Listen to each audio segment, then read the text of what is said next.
Hello, today we're going to focus on Chapter 8. We're going to talk about consumer purchasing strategies for both small dollar items as well as for large vehicle purchases such as automobiles, as well as protection you can take in case something goes wrong with your purchase.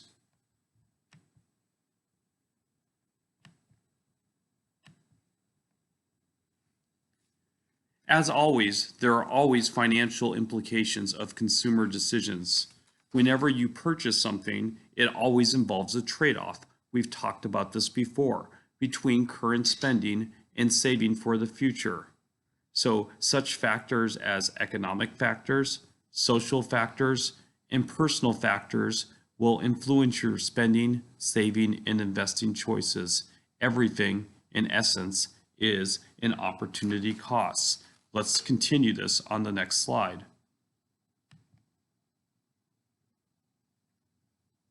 Let's look at some commonly overlooked trade-offs when purchasing an item, whether it's a good or service. So, for instance, when you pay a higher price for something over time by using credit to buy things that you need now because you may have to pay interest. Other things that can be a trade-off would be to order online. This saves time and money, but on the offset, it may make it difficult to return, replace, or repair the item if something were to go wrong. And when you take time and effort to comparison shop, you do save money, but that's time that could be used for doing other things.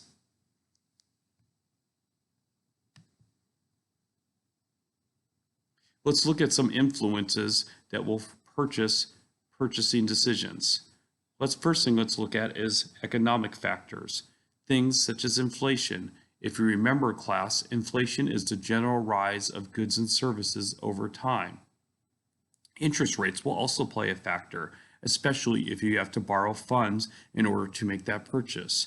As you should probably know by now, the higher the interest rate will increase your borrowing costs, and thus you will have to pay more interest when you have to pay back the money for the purchase. Tax rates will also have an effect. Higher sales tax rates will make purchases more expensive. And your personal income tax rates will also have an effect. An increase in personal income taxes means that you will have less money available to make purchases, and the same is true in reverse. Government regulations will also have an influence. For instance, more regulations on businesses force the price of goods and services to go up, which will make it more expensive for consumers in the long run. Product safety is also a concern. The more money and effort that goes into making a product safe, generally the costs will be moved to the consumer as well. In addition to economic factors, one must also look at social factors, such things as interests, lifestyles, your peer group, hobbies, and your culture. So for instance, when you happen to be younger, so oftentimes you look at more things as being trendy or fashionable as you do when you get older. And so depending on your peer group who you hang around or what you think is cool or not cool can have a huge impact on purchasing influences. Finally, personal factors should also be considered, such things as age or gender or occupation. So for instance, if you're a nurse, you're going to buy more comfortable shoes and you may buy more pairs of that because you're on your feet a lot. Your education will have an impact. So for instance, people who are more highly educated will buy certain items as opposed to people who are less highly educated. Your family size will have a huge impact. The more people you have in your family, the larger car you will need.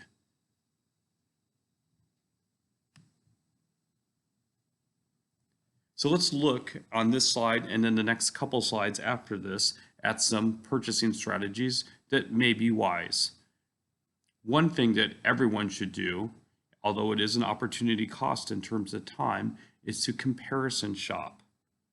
Comparison shopping is usually considering alternative stores, brands, or prices, or just alternative products. You always want to avoid impulse buying, which is, purchasing that is unplanned. You weren't planning to buy this item, you just bought it quote unquote on a whim. This can oftentimes result in financial problems. Okay, you should always look at the time of year when you make a purchase. So for instance, price values will vary with the time of the year of the purchase. Oftentimes, I like to buy items for Christmas, such as Christmas decorations and Christmas lights, in January when they are discounting the price to get rid of oversupply that no one bought during the Christmas season.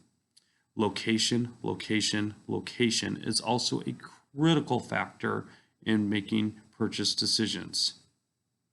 Okay, so for instance, the same item may be more expensive in a high-priced area, such as Beverly Hills, than in a low-priced area, such as in the middle of the Mojave Desert.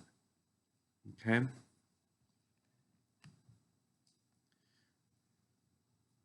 You should always do brand comparison, and you always want to make sure that you're not always tied to a prestige brand, because with prestige, you oftentimes pay more. So for instance, with purses, a Louis Vuitton purse, because it's considered a higher end brand, will cost more than a Kate Spade or a Coach purse. In addition, you should also look at the information on a label. Oftentimes, this can be very helpful. Sometimes it's not, it's just pure advertising, but you should take a look at this. Certain items require labels for product safety purposes, such as food. Most products that people consume in their body have what's called open dating. And open dating simply describes the freshness or shelf life of products that happen to be perishable.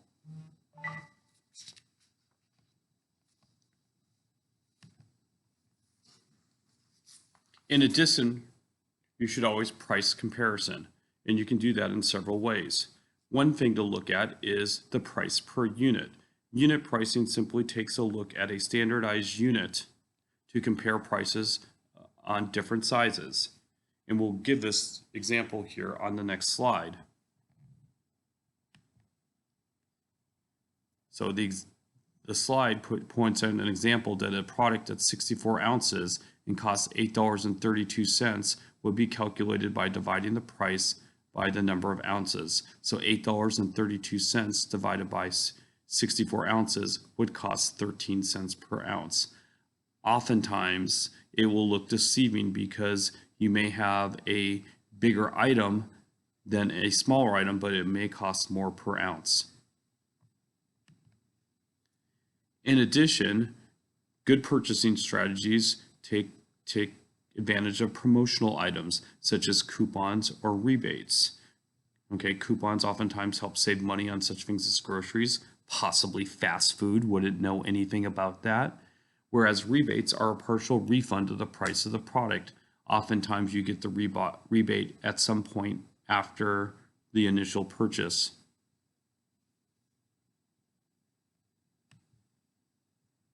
I want to just take a brief moment to talk about online buying activities. This is in your book as well, but you should always conduct research first, just like you would if you were going into a brick and mortar store to make a purchase, and as well as to compare online retailers. Okay, it's important to make the purchase using a secure website.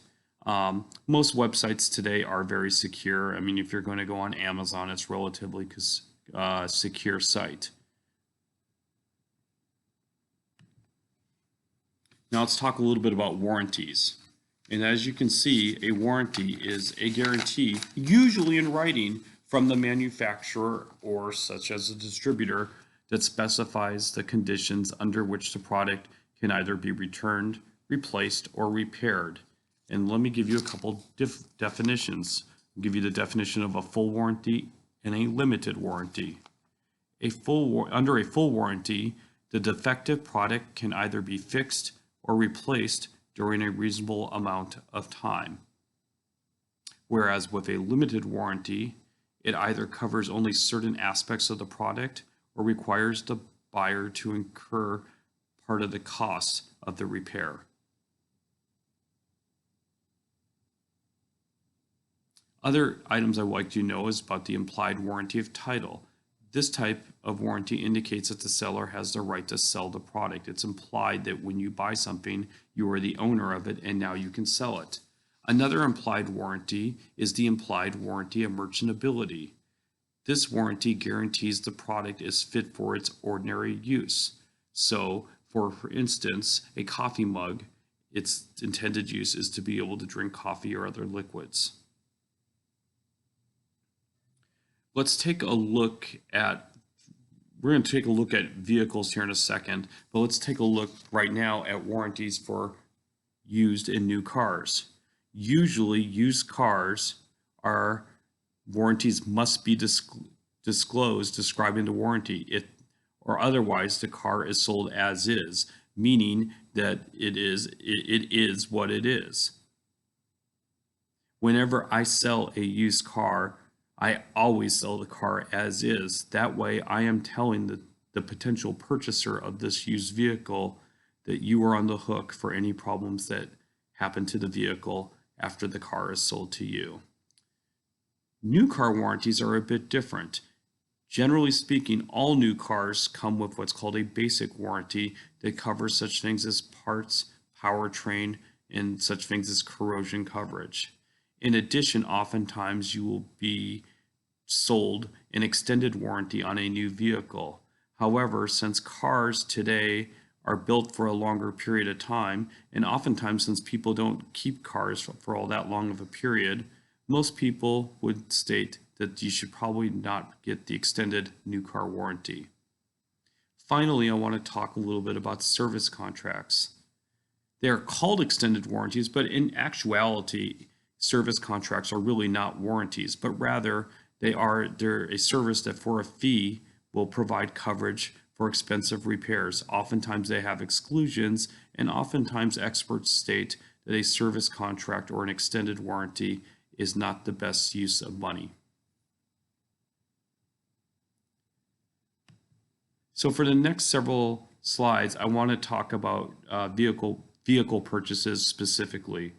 Oftentimes, up till now, for most of my students, a vehicle is the most expensive purchase that they've made. Maybe later on in life, they will purchase a house or other type of real property, but a vehicle today might be the biggest purchase. So let's look at different phases that you should look at when purchasing a motor vehicle. The first phase you should look at is what's called pre-shopping activities. The first thing you should do is identify the problem. And the problem is simply you need transportation or you need more reliable transportation.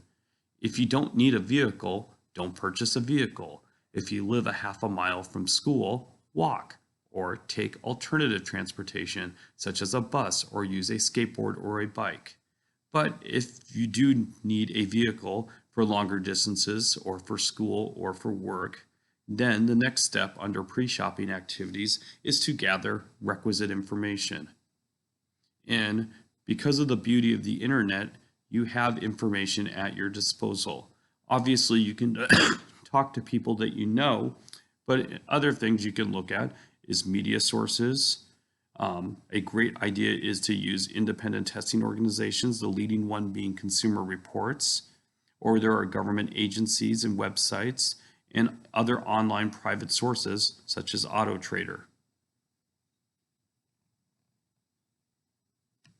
Now we're going to move on from phase 1 to phase 2, evaluating alternatives.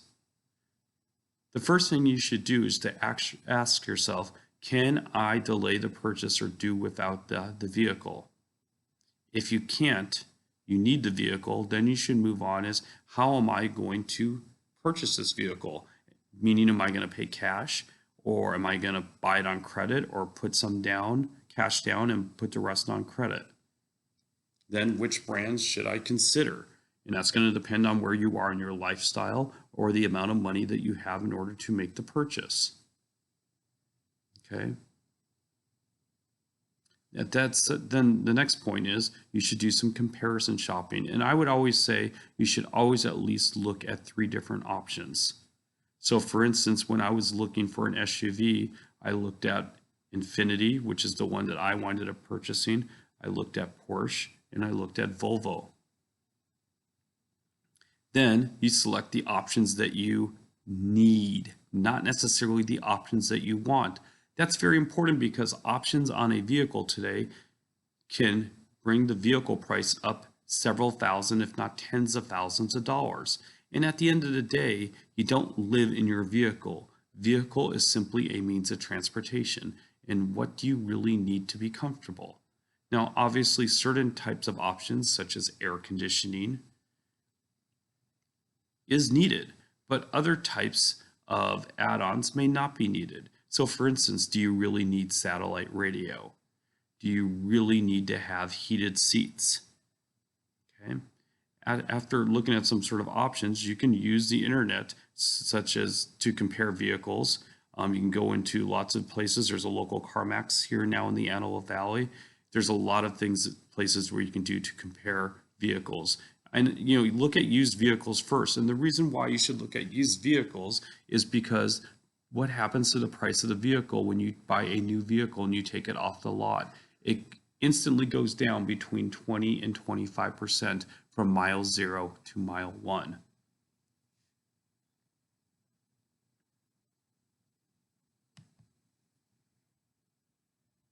So again, when we talk about checking out a used car, you should look obviously at the outside of the car for such things as tread wear on the tire. You should look for major dents and dings. You should check, how the doors and windows operate. And obviously you should look beneath the car for anything that's leaking. Okay, those are basic things. I think most people understand that. In addition, you should also look inside the car. So look for wear on the pedals or on the steering column. Check the instrument panel see that the gauges are operating correctly. Make sure that dash lights and other things are working well. Make sure that the heater and air conditioning is working well. Then you should pop open the hood and look at the engine, or maybe have a mechanic look at the engine for you if you are not well versed on that like I am.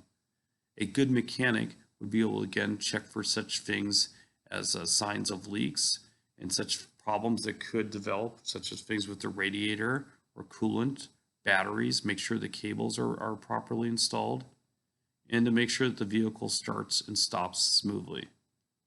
And then always you'd want to take the used vehicle on a road test. I think an important thing, especially in areas where it gets cold or there's huge weather distances, is let the vehicle warm up first. Okay, listen for sounds while you are driving. Make sure you check the brakes, not at normal speeds, but at various speeds. It can stop on a dime, for instance. And so you want to make sure steering and vehicle control is. And so there's a lot of things that you should look at when purchasing a used vehicle. But a used vehicle will have wear and tear, but oftentimes will be a much better deal than a new vehicle.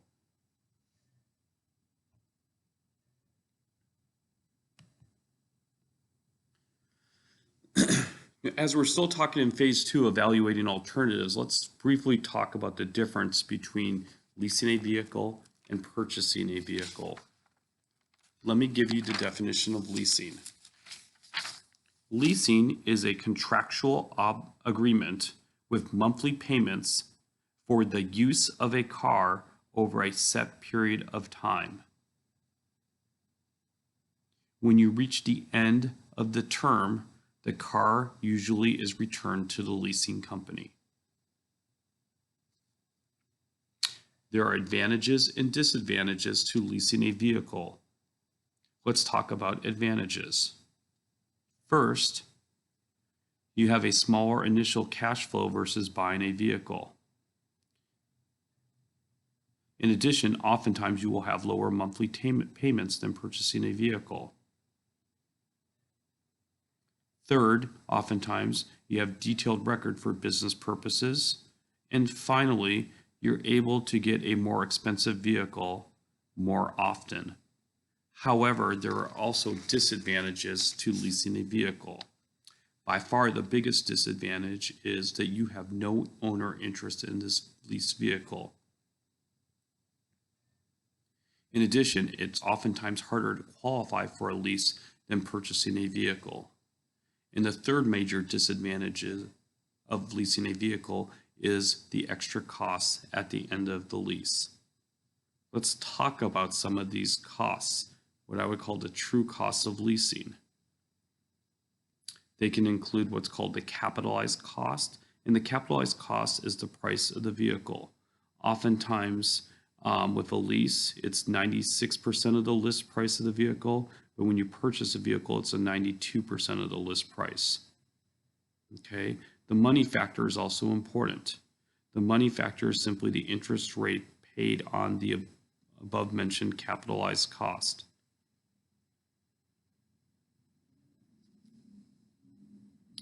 Another thing to look at is the residual value, and that's the expected value at the end of the lease. And oftentimes you have to pay the difference between what the residual value is, the expected value, and then what the actual value is. If the actual value is lower than the residual value, you oftentimes have to pay that difference when returning the lease at the end of the lease period.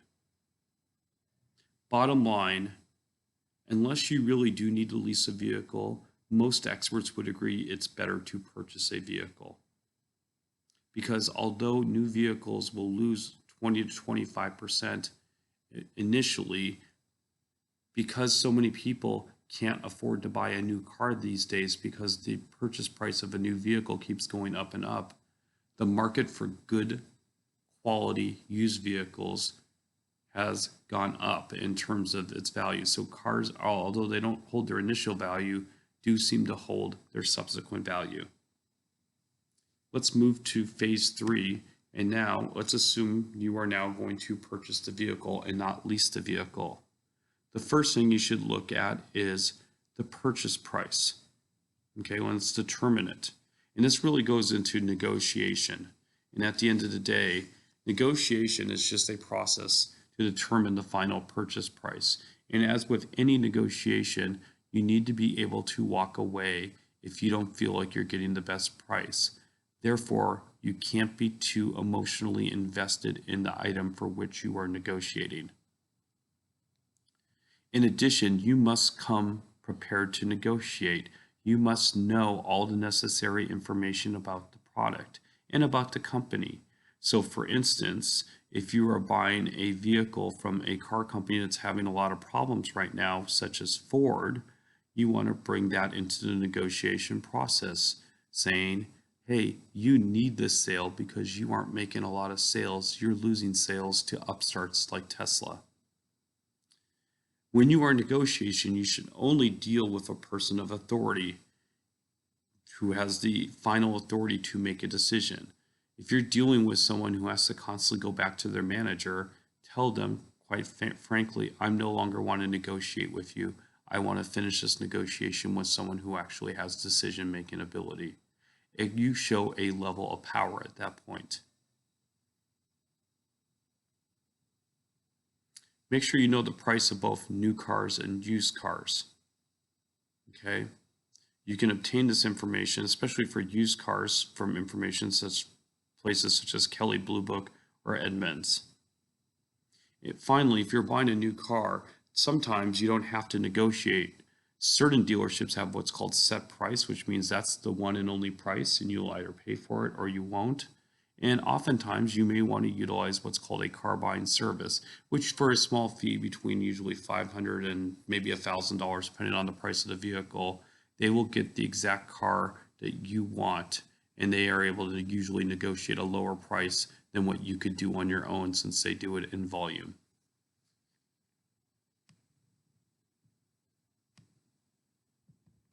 Excuse me. Still on phase 3 here, to determine the purchase price, you might want to look at financing alternatives because most people can't pay for the entire price of the vehicle right away. You always probably want to come pre-financed or pre-approved for a loan, not necessarily from the car dealership, but from your local bank or credit union, because oftentimes, especially if you have a credit union, they can offer a lower price than what you could get through a car dealership for a loan.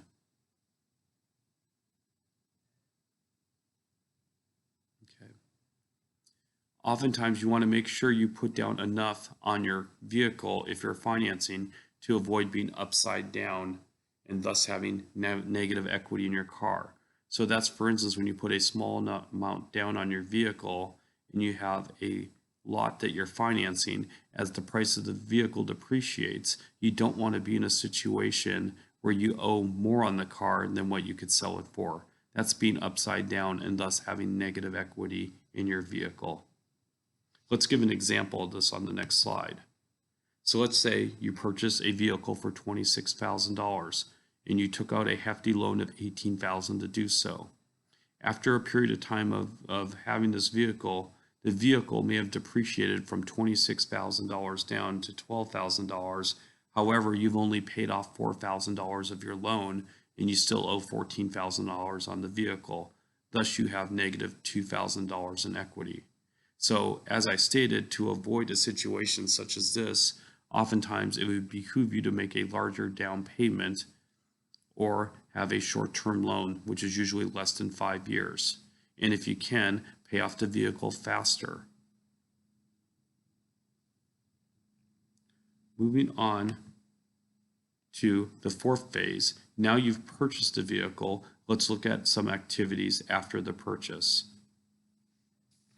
Let's talk about lemon laws. Because sometimes, even though most new vehicles here are fine, oftentimes you run into a situation where your vehicle is a lemon. It's just a continual problem. Lemon laws, in order to qualify for them, you must have either 4 attempts to fix the problem, or the car is out of service for more than 30 days within the first 12 months of purchase.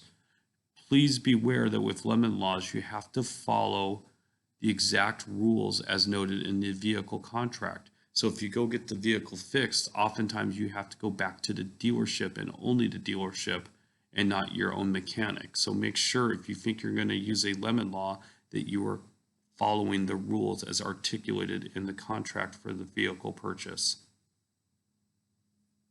Let's look at some costs once you own the vehicle. Let's look at operational costs first.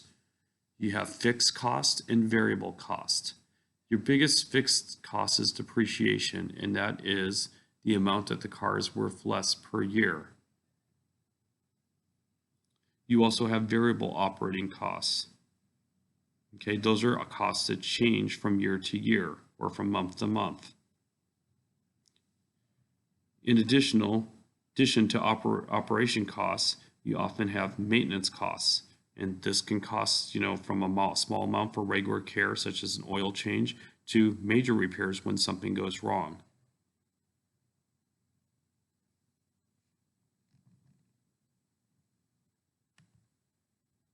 So again, this slide encapsulates the different steps that you should look at when purchasing a motor vehicle, from step 1, from pre-shopping activities, to evaluating the alternatives, to determining the purchase price, and finally activities once the car is purchased. So let's move away from vehicles and just now move generally to look to see, whenever you make a purchase, whether it's for a vehicle or for any other good or service for that matter, steps you should take to resolve consumer disputes. By far, most things can be resolved by simply returning to the place of purchase where you purchased the item and trying to work it out with the person who sold you the good or service for which you're having a problem. However, that does not always work. If that doesn't work, it's important to try to email the company to try to get a written record of your complaint or a permanent record. You could try to call the consumer hotline for the company. You can obtain that by dialing the 800 number that's noted on the slide. Third, try to use what's called a consumer agency to help you. Such things as the Better Business Bureau, which is a free service, or oftentimes in the contract between you and the company for which you purchased the item, it says that any disputes may have to first go through what's called mediation or arbitration. The difference between mediation and arbitration is simple. Both mediators and arbitrators are independent third parties who come to hear disputes between people who sell goods and services and people who purchase them and who have problems with them. But the difference between mediation and arbitration is that a mediator will listen and make a ruling. However, that ruling is what's called non-binding, which means neither party has to adhere to the rulings of the mediator. With arbitration, it's different. Here, the independent third party also makes a decision, but that decision is binding upon both parties. I'm going to skip one slide and then come back to it. The fourth step is to take legal action. And please, let me state this first and foremost. Taking legal action is a last resort for 3 reasons. 1, time. It takes a lot of time for an action to go through the legal system. 2, it's very expensive, especially if you have to hire an attorney and it has to go through the appeal process. And 3rd, it's no longer private like it is with mediation and arbitration. Once you bring it to court, it's a matter of public record. So again, filing a lawsuit or going the legal route is often an option of last resort. What you may want to do is to go through what's called small claims court. Each state has its own small claims court, and usually it's for small dollar amounts where you don't need to hire an attorney. I believe in California, the limit for small claims court is for damages is for $10,000. You can also try to get involved in a class action lawsuit. That's where we have a lot of purchasers who have the same problem. They come together under one lawsuit, hence the name class action. Usually, if you do get a settlement, it's not nearly for the amount that you hopefully anticipated for. Because of that, some people try to avoid class action lawsuits and hire their own lawyer. Lawyers are expensive, as you're probably aware. So again, using an attorney should be a last option. Going back to the previous slide here, shows a visual representation of how to resolve consumer complaints when they come up. Again, step 1 is the initial communication. Try to go back to the company for which you purchased a good or service. If it doesn't work there, start a more formal dialogue or communication with that company. 3rd, you may seek the assistance of the Better Business Bureau, or you may have to go through such techniques as mediation or arbitration. If none of this works as a final resort, then you may have to resort to legal action. I hope you found this lecture with regards to consumer purchasing strategies and legal protection helpful. We'll see you next time.